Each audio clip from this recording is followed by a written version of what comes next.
రాలక్ష్మి రా కూర్చో. రౌండ్స్ అన్ని పూర్తయినాయా? ఆహా, ఇక్కడి నుంచి కదిలే పనే లేదు. Very good. నమస్కారం డాక్టర్ గారు. నమస్కారం అండి. నమస్తే, రండి రండి. ఏమిటి దంపతులు ఇద్దరు కలిసి జంటగా వచ్చారు, ఏమిటి విశేషం? ఏముంది, ఫ్యామిలీ ప్లానింగ్ ఆపరేషన్ చేయించుకుందామని. మీకెంతమంది పిల్లలు? 2 కూతుళ్ళు, కొడుకు, మొత్తం 3 పుట్టేశారు. అలాగా, అయితే ఇప్పటికే ఆలస్యం చేశారు.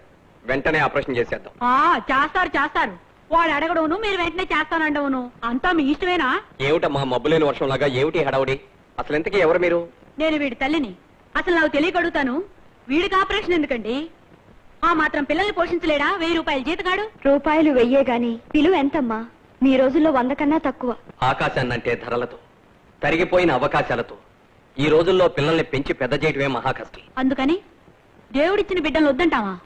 బిడ్డల మాత్రమే కాదమ్మా, ఈ గాలి నీరు కూడా దేవుడిచ్చినవే. గాలి ఎక్కువైతే తుఫానై హోరెత్తుతుంది, నీరెక్కువైతే వరదలై ముంచెత్తుతుంది. దేవుడిచ్చినవే అయినా మితంగా ఉన్నంత వరకే వాటి ప్రయోజనం. దేనికైనా అతి పనికి రాదని మీలాంటి పెద్దలే కదమ్మా అన్నారు. ఏమో డాక్టర్ బాబు, మీరెంత చెప్పినా నా మనసు అంగీకరించడం లేదు. అంగీకరించక తప్పదమ్మా. అధిక సంతానం అరిష్టదాయకం. అందున చాలీ చాలని జీతాలతో బ్రతుకులిడిచే మధ్యతరగతి కుటుంబాలకి, ముఖ్యంగా నీతిగా నిజాయితీగా బ్రతకాలనుకునే వాళ్ళకి అధిక సంతానం వల్ల ఎంత కష్టమో, చివరకు ఆ కుటుంబాలు ఎలా కృంగి కృషించిపోతాయో అనుభవం మీద కానీ తెలియదు. అందుకు ఉదాహరణ మా కుటుంబమే.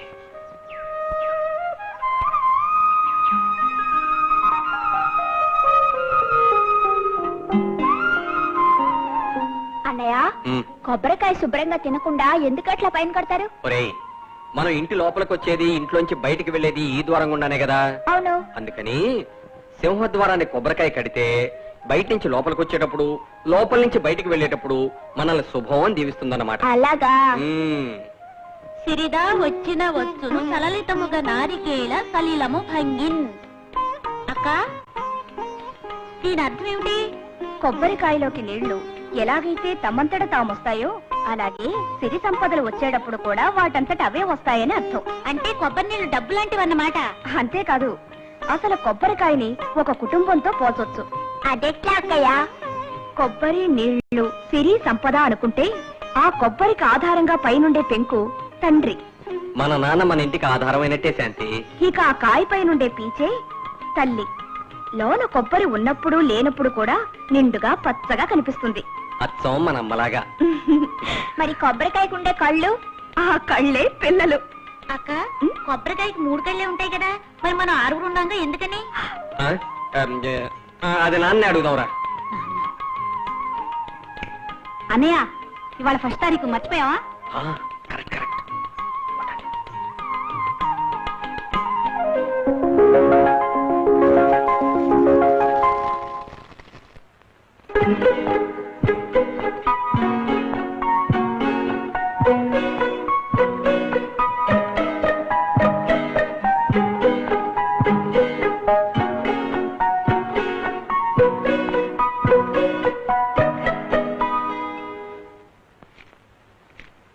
ఇదండి మా జీతం. ప్రతి నెల 1వ తారీఖు వస్తుంది. దీన్ని జీతం అనాలో బక్షిస్ అనాలో అర్థం కావడం లేదు. బక్షీసా? బక్షిసే మరి.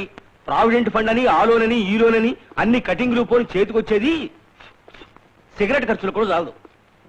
నిజమే గురు, ఈ జీతాలతో బతకాలంటే చాలా కష్టంగా ఉంది. ఈ జీతాలతో బతకడానికి మనం ఏమన్నా రామయ్య గారి లాగా సత్యహరిశ్చంద్రుడమా? కడుపు నిండాలంటే మధ్య మధ్యలో చిరుతిళ్ళు తినాల్సిందే. నిజమే గురు, అసలు కంటే కొసరే రుచిగా ఉంటుంది.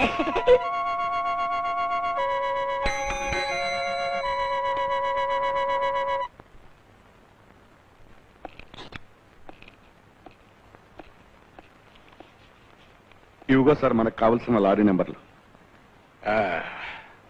ఈ లారీ నెంబర్ సరే, ఆ పాతకేడి రాజేష్ వాడు ఆచూక్యం తెలిసిందా? ఇంకా లేదు సార్.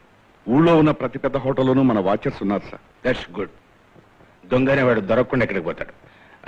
బై ఈ నెల జీతం తీసుకున్నావా? తీసుకున్నాను సార్. మరి అదేమిటి దిగులుగా ఉన్నావు? నా గురించి కాదు సార్, మా ఆవిడ్ని గురించే దిగులు. ఈ కాస్త జీతంతో నెలసరి ఖర్చులు, అప్పులు ఎలా సర్దుకుంటుందో ఏం. వస్తాను సార్.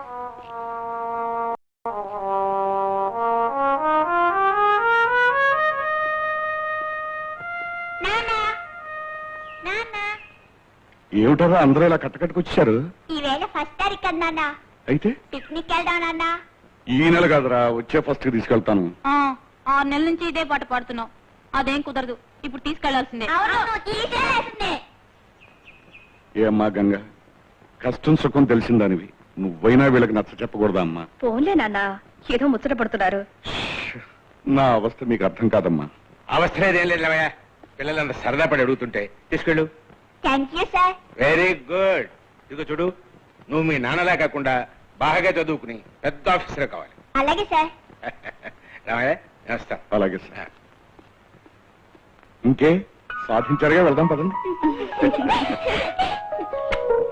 ఎరా రఘు, నువ్వు కూడా ఇక్కడికి వచ్చావా? అయితే ఇదంతా నీ ప్లానేనమాట. ఇందులో పెద్ద ప్లానే ఉందిలే నాన్న, అందరం అనుకునే వచ్చాం. అది సరే, ఇందాక నుంచి అడగటం మర్చిపోయాను, మీరు ఇక్కడికి వస్తున్నట్టు మీ అమ్మకి తెలుసా? గంగా, అమ్మ చెప్పావా? అది మరి ఏమి రాణి, అమ్మతో చెప్పొచ్చావా? చెప్పకపోతే ఈ పాటి ఊహించుకునే ఉంటుందిలే. అయితే తెలియదన్నమాట. కొంప ముంచేశారు. పర్వాలేదులే నాన్న, అమ్మ కోపం ఎంతసేపు తాటాకమంట. పదండి. రండి బాబు, రండి రండి. ఇదిగో పావలా ఇసు తలవుటి ఇవ్వాలి. పావలా ఐసు లేవు సార్, చాకోబార్. ఎంత దీని ఖరీదు? 2 రూపాయలే సార్. 2 రూపాయల? ఇంతకంటే తక్కువ ఖరీదేదనే. తక్కువ లేవు సార్. పర్వాలేదులే నాన్న, తీసుకో. అదే తలవుటి ఇవ్వాలి. తీసుకురా.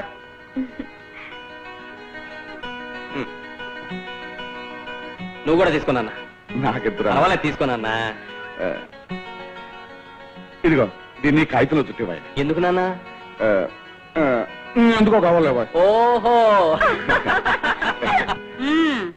జేబులో జీతం డబ్బులు ఉన్నాయి కదా అని పిల్లలందరినీ వెంటేసుకుని సినిమాకి వెళ్ళి వచ్చారనమాట.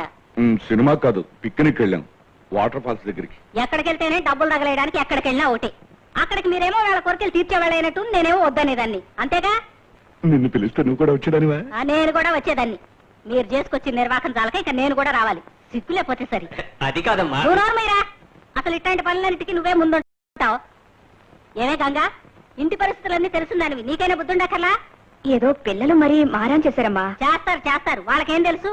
ఇంటద్దికి, పాలకి, బియ్యానికి, వెచ్చాలకి నెలసరి అప్పులన్నీ సర్దేసరికి అత్తారి బట్టెల్లాగా సరిపోతుంది మీ నాన్న సంపాదన. ఇంకా నెలంతా గడవాలి. ఇక్కడ నా సాగు నేను వస్తాను, మీరు మాత్రం సినిమాలకి పిక్నిక్లకి తిరుగుతా ఉండండి. మీకెవరికి బాధ్యత లేకపోతే ఈ సంసారం జరగదురా. నా వల్ల కాదు బాబు. అమ్మా, ఏమిట్రా?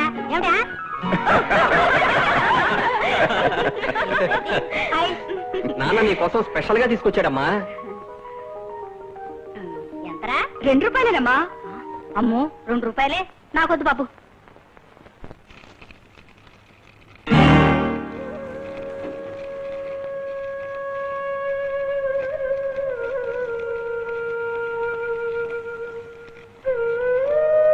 అమ్మా, అన్నోడి కింద ఆకలేస్తుంది.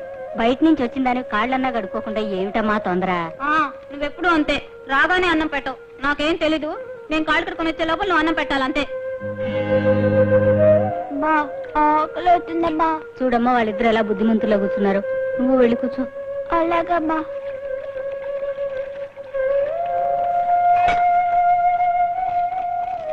అమ్మా, ఆకలి అవుతుందమ్మా. అయిపోయిందిరా, కాస్త ఆగండి.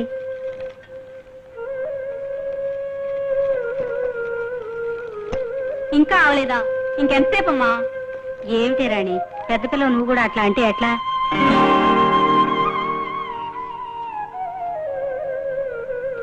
ఏమిటిది? గంజా? ఎవరికి కావాలి? అమ్మా, నాకు గంజొద్దమ్మా. నాకు నిన్న గంజొద్దమ్మా. జొన్నరెట్లు, ఇవాళ గంజా. థు, ఎవరు తాగుతారు? నెలాఖరుగా ఈ పూట సర్దుకోండి. రేపు నాన్నగారి జీతం రాగానే మీ అందరికి అన్నం వండి పెడతాను, తాగండమ్మా. మేము తాగం, మాకు ఈ గంజొద్దు. మాకొద్దు, మీ గంజి తాగం. తప్పమ్మా, అలా అనకూడదు. అసలు మనం ఎంతో అదృష్టవంతులం. అమ్మా, నాకు కూడా గంజిపోయి పొయ్యమ్మా. ఈ మాత్రం గంజి కూడా గతిలేని వాళ్ళు మన దేశంలో ఎన్ని కోట్ల మంది ఉన్నారో తెలుసా? అదీ కాకుండా నాన్న మన కోసం ఎంత కష్టపడుతున్నారు. ఇప్పుడు మీరందరూ గంజి తాకుండా మారం చేస్తే నాన్న మనసు బాధపడదు. అందుకని ఇదిగో ఈ పళ్ళాల వంక చూడకుండా కళ్ళు మూసుకొని, భగవంతుడా, శ్రీరామచంద్ర ప్రభు, ఇది నీ ప్రసాదం అనుకుంటూ తాగాలి. ఉమ్? ఉమ్.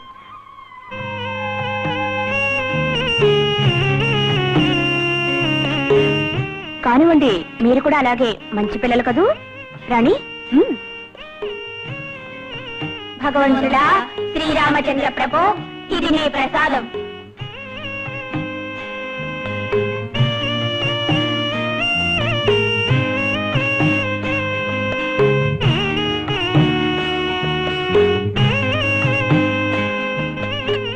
గంగా, నాన్న, ఎంత తెలివిగా పిల్లల చేత గంజి తాగించావమ్మా. నీకెంత తెలివి ఎక్కడి నుంచి వచ్చిందమ్మా? శతకోటి దరిద్రాలకు అనంత కోటి ఉపాయాలున్నాయి నాన్న. బ్రతకడం నేర్పుతుంది. సీత, నాకు కూడా కాస్త గంజి.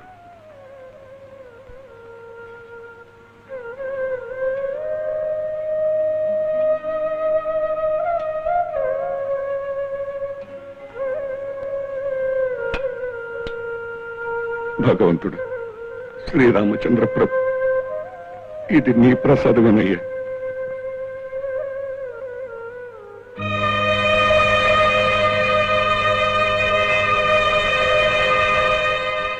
ఆవేశపడుతున్నావే మరొక. నీలాంటి బుద్ధిగల స్టూడెంట్ చదువు మానేయటం నాకెంతో బాధగా ఉంది.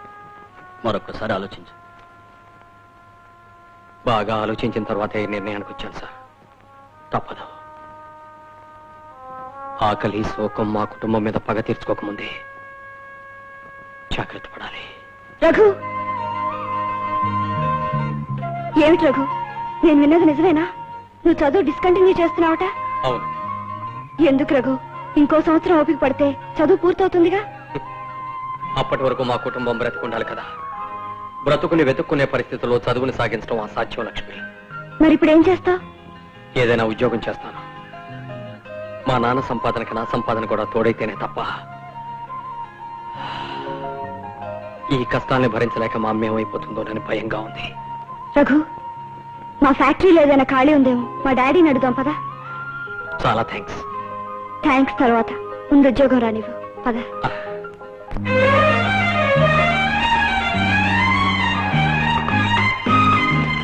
డాడీ,